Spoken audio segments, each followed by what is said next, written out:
All right, so let's continue our journey of marketing and we move on to the next chapter, chapter 6, analyzing consumer markets. What do we have in this chapter? We're going to be talking anything and everything related to the consumer, basically consumer behavior. So, what is consumer behavior? Anything and everything to do with the consumer. Fantastic. So, what is consumer behavior? Consumer behavior is a actual understanding or a study or a program that you do to see what is my consumer thinking, what is my consumer doing, and what is my consumer requiring. And this is to happen on a regular, ongoing basis. The my consumer's behavior influences his or her purchase decision. It is a dynamic market, and in this dynamic market, needs and expectations of consumers are ever evolving and changing, and I, as a marketer, need to capture, need to understand so that I can offer what my customer needs. This could be a study of your consumer who could be an individual, an organization, and it could be group of people, it could be diverse group of people, any and everybody who I define as my consumers. If consumers are not buying my goods or products or services, then that is also a behavior which I need to study to be able to overcome it, to be able to reach out to my consumers in the most effective manner. So, if I want to study consumers, if I want to understand what my consumer does, how can I study or understand what influences consumer behavior? Three broad factors which influence consumer behavior, and they are: one, cultural factors; two, social factors; and three, personal factors. So, cultural factors is our consumers are having some cultures in which they live and which they operate, in which they think and act upon. These cultural factors come from their families. These cultural factors come from their associations that they belong to and things of that kind.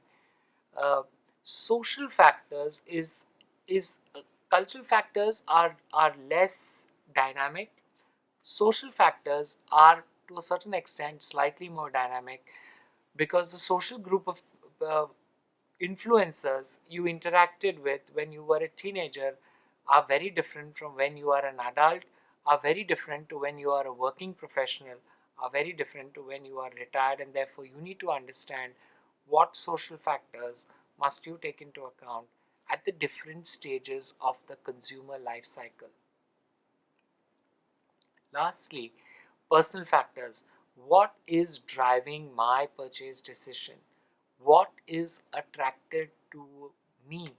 What am I motivated? What are my goals in life? And these are very important to know. A student's goals are to study and obviously secure a job, and therefore, if you're reaching out to these students, then it's very important to know what their needs are and how you can meet those needs as opposed to a working professional. In the past, we used to say consumer behavior is dynamic, is more static, less dynamic, and therefore consumer behavior changes once every 6 to 7 years. That has changed now to about 2 to 3 years. It takes about 2 to 3 years to change consumer behavior, which is cultural, social, and personal factors.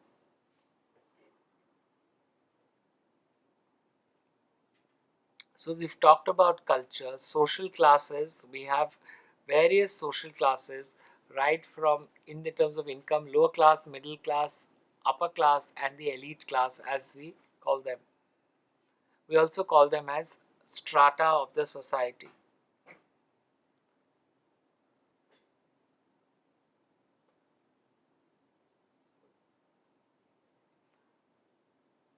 So, various of these socio-cultural, political, and personal factors, you have something called as psychological factors. Psychological factors is the thinking that goes behind a consumer decision or a purchase decision. What is the psychological factor? It starts with the marketing stimuli, which basically is every advertisement, every information, every awareness program that the manufacturer is trying to create. And this information is sent out to the consumer so that the consumer is able to absorb, digest, understand, be aware of this information. In addition to what the marketer has said, you have some other stimuli also in the marketplace, which is your macroeconomic environment, that is your pestle, political, economic, all of these.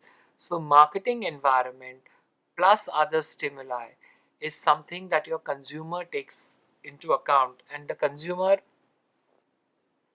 has their own characteristics, as we saw, which is socio, social factors, cultural factors, and political factors, rather personal factors. And all of these end up helping the consumer build their opinions about the brand in terms of what they need, what they believe the brand to be, and how much are they able to remember about the brand. So that's the left hand side of the equation, if I can call it. On the right hand side, we have the action that the consumer takes, and this action is nothing else but the decision making process. Starts with the problem, moves on to information, evaluation of the alternatives, purchase decision, and post purchase behavior.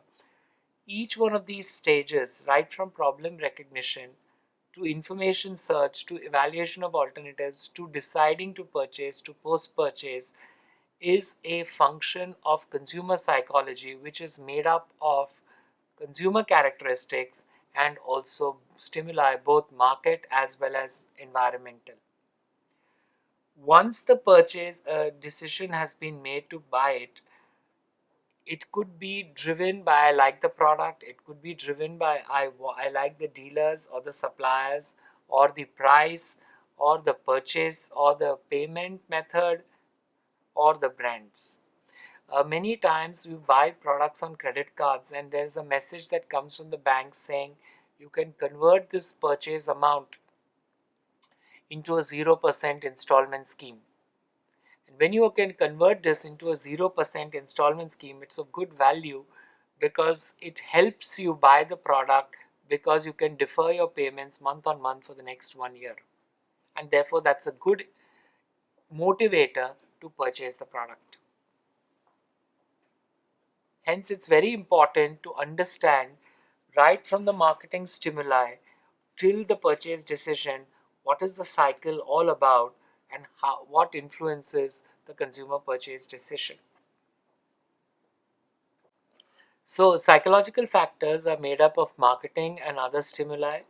Moving on to the psychology made up of consumer characteristics that leads to understanding the purchase decision process and post purchase behavior. So, it's very, very important to understand your consumer right from the time of what influences to how it influences and then what he or she does post whatever is influencing them to make the purchase decision.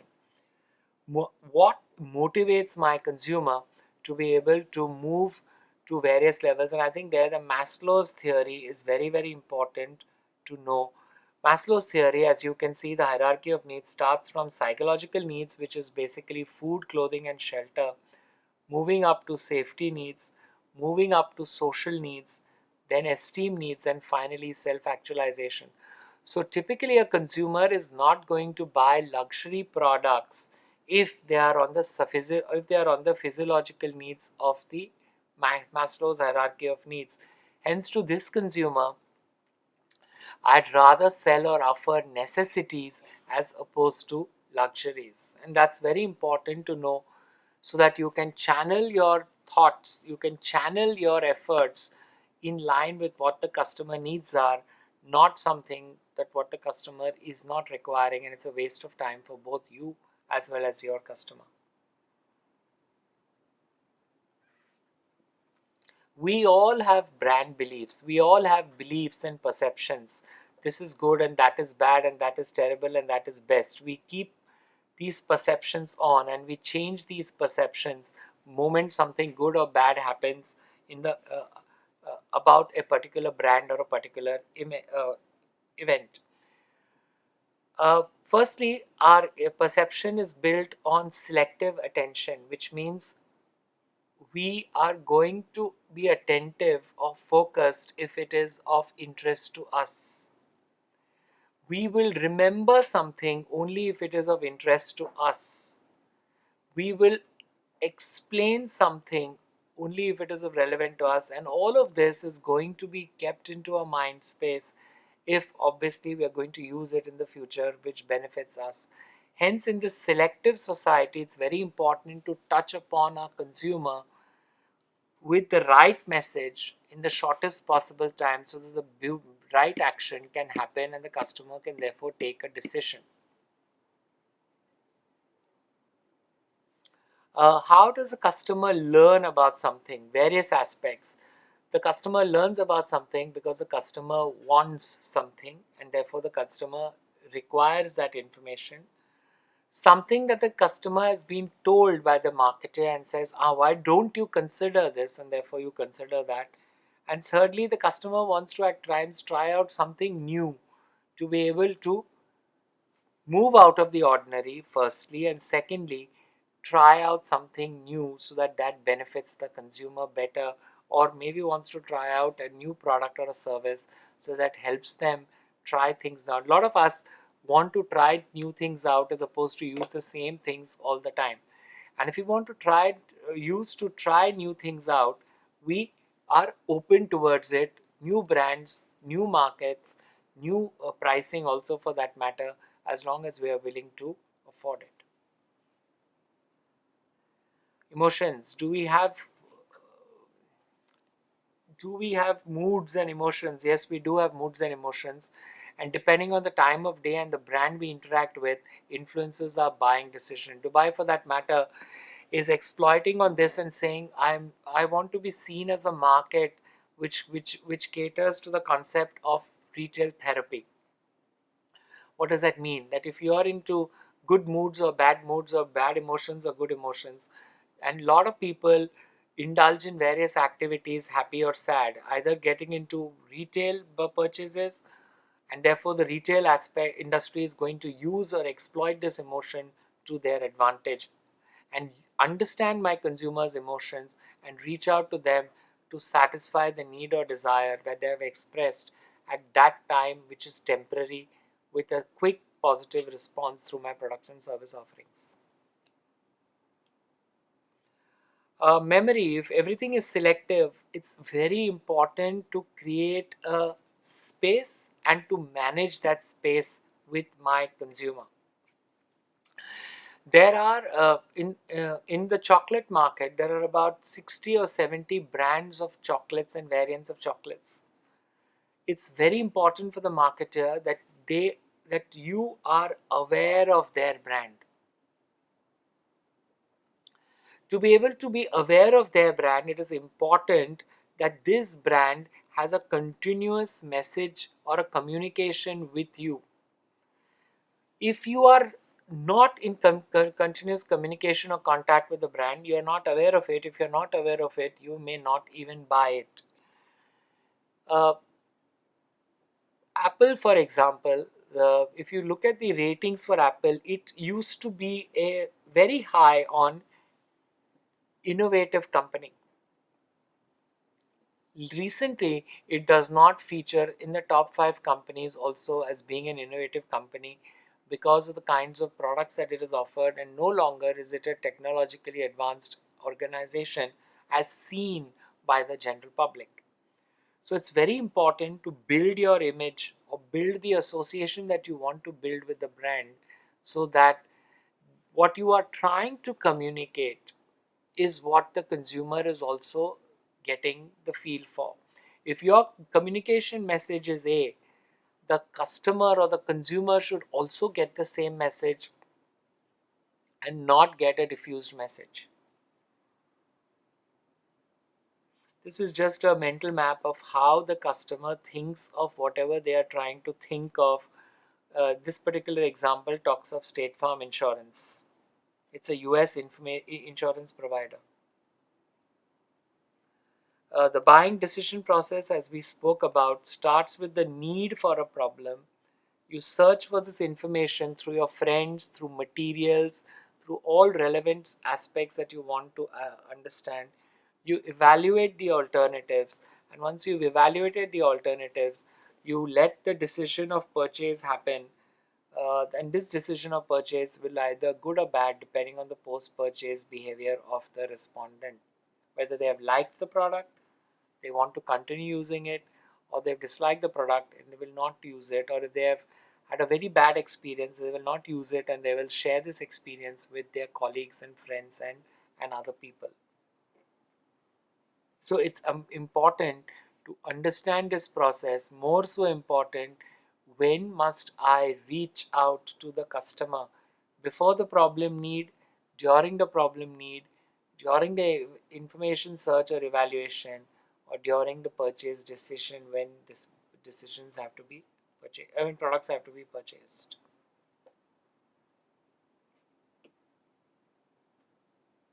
So problem recognition could be either expected or implied. I want this.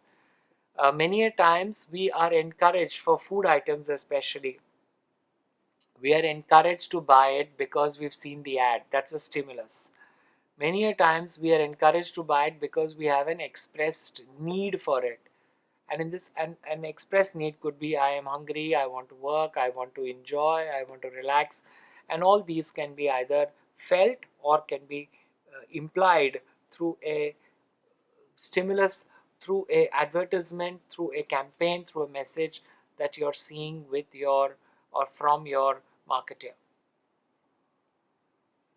As we said, you search for the information which could be from various sources, from public domain, from personal friends, from any advertisements. You mix all of them together to be able to then decide what you need to decide about your products. So just the successive steps in your laptop purchase, you have the total set of say 10 brands. From the 10 brands, you are aware of only 5 brands. From the 5 brands, you will consider only 3 brands. From the 3, based on your information, you're going to choose between the 2, and then the final decision, which one are you going to buy for whatever product proposition they have, which is suiting your specific needs and requirements. So evaluation of sometimes there may be alternatives, sometimes there may not be alternatives, depends on the industry and the brand that you have to choose from. And if there are alternatives, then you evaluate the alternatives. You obviously always do, knowingly or unknowingly, you do a cost benefit analysis or you do an opportunity analysis, and this opportunity analysis helps you decide whether you want to buy A over B or you don't want to buy both of them, sometimes buy C instead. Attitude. What is an attitude? An attitude is you have various kinds of things that you measure from the consumer. You measure attitudes, you measure interests, and you measure beliefs. One must always travel on public transport by paying a ticket. Is it an attitude? Is it an interest? Or is it an opinion? Obviously, it's an opinion. I will never, I always travel on public transport with a ticket becomes an attitude that I'm expressing. I enjoy traveling is an interest that I'm expressing. So I need to understand the attitudes, interests, and opinions of my target consumers and then measure them with my consumers, saying to what extent do they like or dislike them. Just an example of cost benefit that you will do.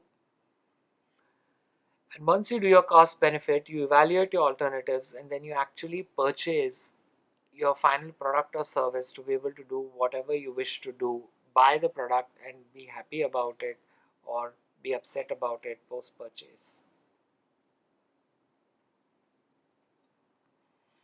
So if you're dissatisfied, you will not be happy. If you're satisfied, you will want to buy it. If you're delighted, then you are obviously, as we said, going to go ahead and buy the product again and again, even though the product is going to charge you a premium.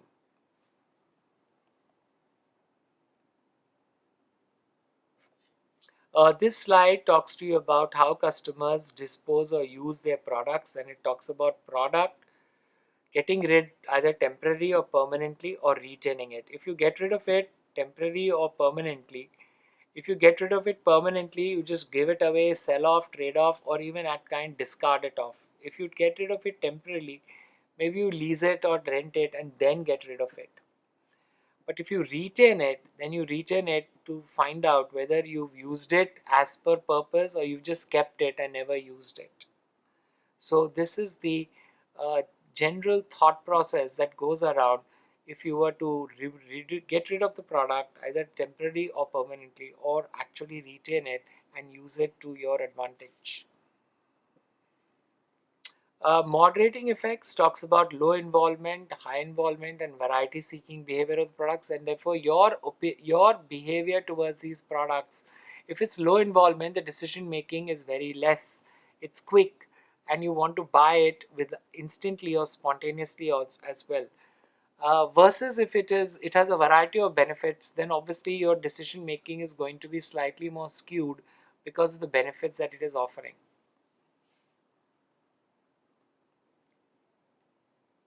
So that broadly is on consumer behavior. The topic itself is very vast and complex, but what we've tried to cover is just a feeler of how important is, of course, consumer behavior.